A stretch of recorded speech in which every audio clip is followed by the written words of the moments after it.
What is going on, Clippers fans? Welcome to an incredibly impromptu 10:30 in the morning on Saturday quick live stream hang over at youtube.com/@ClippersPodcast. The Clippers will be getting Ben Simmons. We know that Will Updike is going to be excited about this. Ben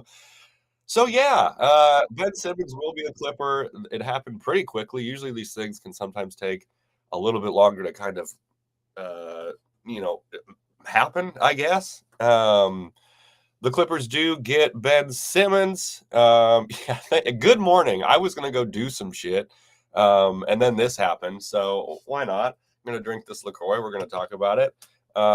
Alex Webb saying he just got his Ben 10 jersey. Let's go. Big year for Australian Clippers fans. Well, maybe not, depending how some of them maybe feel about Ben Simmons. But it is official. Chris Haynes tweeting out that three-time All-Star Ben Simmons will sign with the Los Angeles Clippers. What that means is, hopefully, this can help the second unit with some ball handling and kind of being the release valve, which is the term that we've kind of heard this year. Sorry, I'm just going to put this on Twitter. There we go.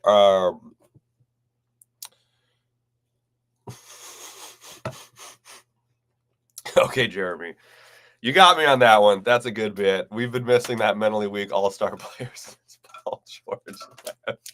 I'm excited for Ben Simmons, but that is very funny. Well played, Jeremy, on your game this morning. Most people seem excited. I think Robert Flom brought up a good point. How he impacts the rotations is going to be interesting. We don't know how much, is Ty going to play him too much? We've seen that before. Oh, shit, my doorknob just fell off. Seems bad. But this should theoretically, how he fits in the rotation, this should make things easier for the second unit in terms of, setting the table. That is what I kind of Harden talked about. Where did that quote go? Law Murray had this great take. I think we have to look at it outside of point guard and more like play starter. And Ben Simmons can start plays, right? Like he can make things easier for just getting into the offense, which is good. Defensively, we'll see how he looks at the small ball five. It kind of gives Nico some rest from being the small ball five, which is good.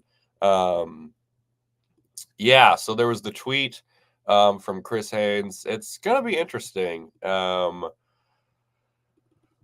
see what happens. Again, like, it's a buyout. It's hard to Papa P is very excited. This might be Will Updike's burner. I don't know if this is a game breaking situation, but it is going to be a good time for the second unit in terms of just being normal. Here's the tweet if people missed it. Great take right here. Can they change the Chick-fil-A rules to allow the home team to miss 2 free throws? We're guaranteed to get some free chicken sandals now. You guys are coming with the heat early in the morning, and I love it. I don't think Ben Simmons is going to average 9, 8, and 8. He's not going to average a borderline triple double. That's not that. I don't think that will happen. If Ben Simmons, all he has to do to be a successful buyout candidate for this team is make good cuts, be able to be that release valve that the Clippers need for the second unit or anything like that. Buy in, obviously. It was reported he wanted to go to a place where he could have a role and have a chance at a chip. He has a bigger role here than he would in Cleveland, which were the two teams that were kind of vying for him. He doesn't have to shoot. He's got to be above average defensively and just play smart basketball. There's enough around him where he doesn't have to do a lot, nor should he be asked to do a lot. The Robert Flom take was good about how it affects rotations, because if we start to see too much Ben Simmons, then things have gone awry, obviously, and Ty Lue needs to figure some stuff out.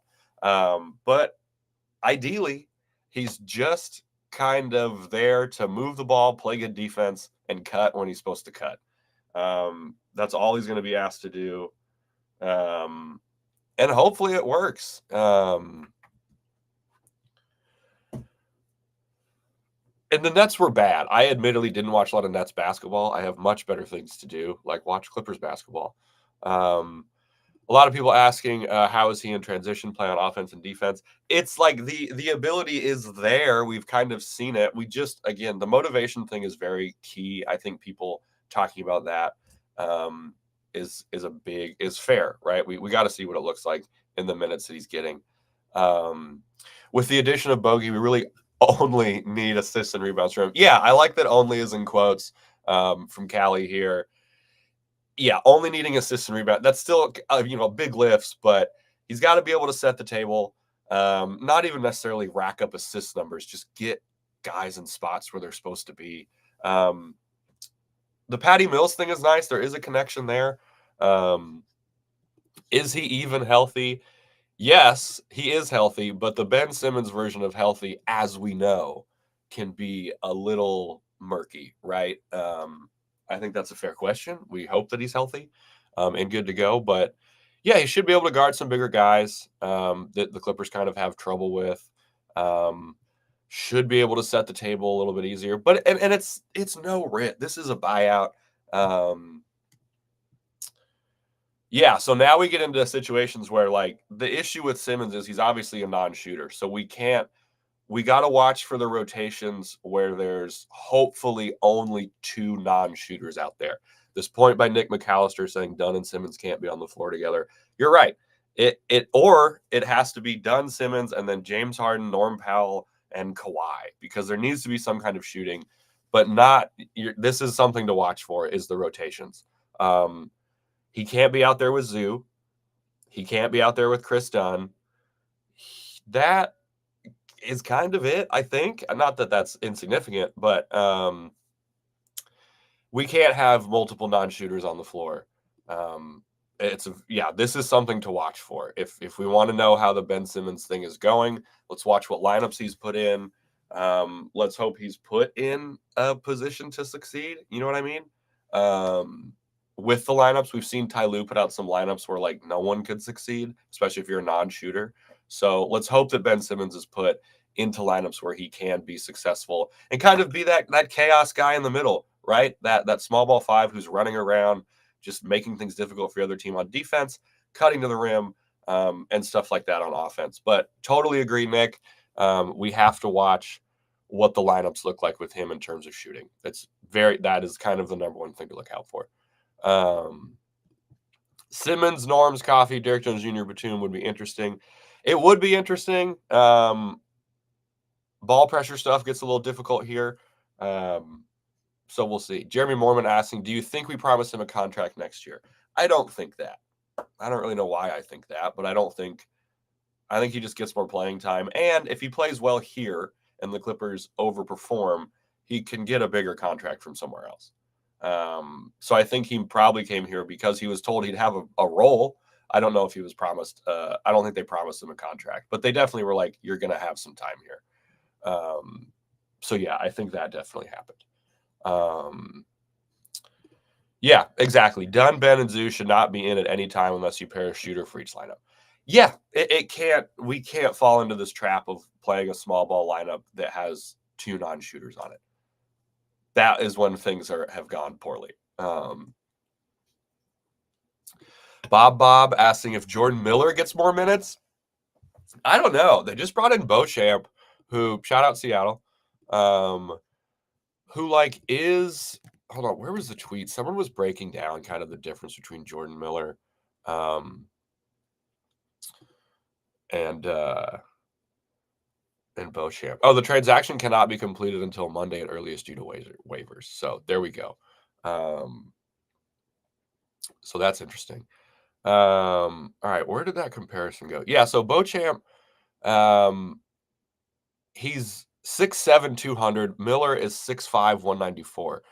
Beauchamp's also younger than Jordan Miller, which is really interesting. So we're going to see what happens. I have no idea what happens with Beauchamp. I don't mean this disrespectfully towards him. I don't know what his role, like, if Jordan Miller's not getting time, what minutes is Beauchamp going to take from Jordan Miller who's not getting time?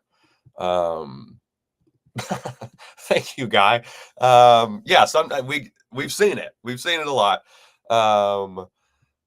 Renee is not excited. It's a recipe of disaster. I don't know how it can be a disaster. It's it's free. Um, it's free. The biggest way that it is a disaster, which I don't think it's going to be, is if we see him out there in non-shooting lineups. We obviously know this team has shooting issues. He needs to be in a position. He needs to be put in a position to succeed. It's not like he's a cure-all for every lineup. This is specialized tool Ben Simmons that we're getting here. This is not going to be like a do-it-all Ben Simmons, right? Like it's specialty Ben Simmons, not broad, go out there, do your thing, Ben Simmons. I don't know if energy is what he's going to bring, but again, we need him to make things easier for the second unit, help us with these elementary turnovers we have. The Clippers, there's been a lot of talk of the turnovers over the last 2 games. They had 19, last 3 games. They had 19 against the Pacers, which was a nightmare. They only had 10 in each of the games against the Lakers and the Raptors, but they were ugly turnovers. They're turnovers where it's like, what are we doing? They're backcourt violations. You're throwing. It's horrible. If he can help them cut down on that, it will be good. Max Skywalker saying, I don't trust Ty Lue lineups. I think there's some you cannot trust, but I trust them for the most part as of 10:49 a.m. We'll see what it looks like when he clears on Monday. So he's going to be back. He'll probably play in one of the back-to-back games coming up. They have today against the Jazz, and then they have a back-to-back in 3 days against the Grizzlies and the Jazz again. So that's fun. Joseph Raya Ward has sent his thoughts. If you're a real Clippers podcast OG, we're going to go ahead and put Charles Gardner's quote on here because we have the same name. Clippers recently have revived players' careers. Ben will be huge. He's a cerebral player. Go Clips. Hell yeah, Charles Gardner. Hope you're having a good Saturday morning. Race Marlin saying, I don't know, him playing in the same city as Kendall Jenner could turn him into a monster. There's a lot of ups. There's a lot of wacky upside here that people are throwing out, which I appreciate.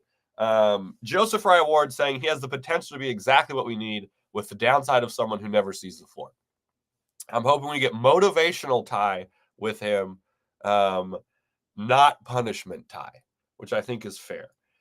We hope that Ty never plays Derrick Jones Jr. or Zoo with them. I think that's fair. It's going to be a good time. I would add Derrick Jones Jr. to the list of people that probably shouldn't be on the floor when Ben Simmons is on the floor. So if we look at it like that, where Ben Simmons should not share the floor with Chris Dunn, Ivica Zubac, Derrick Jones Jr. I think that feels fair in terms of like actual rotation minutes. That would put him in a position to do what he's here to do, which is make things easier for the offense, help us guard up a little bit on defense, and things like that. Center JR, being a little blunt, we need more side. There's no risk. Like it's really difficult to be incredibly mad about this. Again, it's no risk. It's the buyout. They got it done quick, which I like. So that's good. We just got to see what the rotations look like. If he's put in a position to succeed, if he can come in, at the end of the first to make things easier, and stuff like that. People asking about Malcolm Brogdon in the chat. He's staying. We could not have gotten Malcolm Brogdon. The Wizards want him to stay. I have no idea why. I wouldn't have minded Malcolm Brogdon either. I think that makes total sense, but he's staying in Washington, so it's not like they missed out on him or something like that, right? So I hope that makes you feel better, Chloe DFS. Yeah, D-Flow, you're absolutely right. If Ben and Dunn ever hit the court at the same time, super nasty. Brutal. The shooting would be bad. And that's a totally fair thing to be worried about. It's not crazy to wonder who he should and should not play with.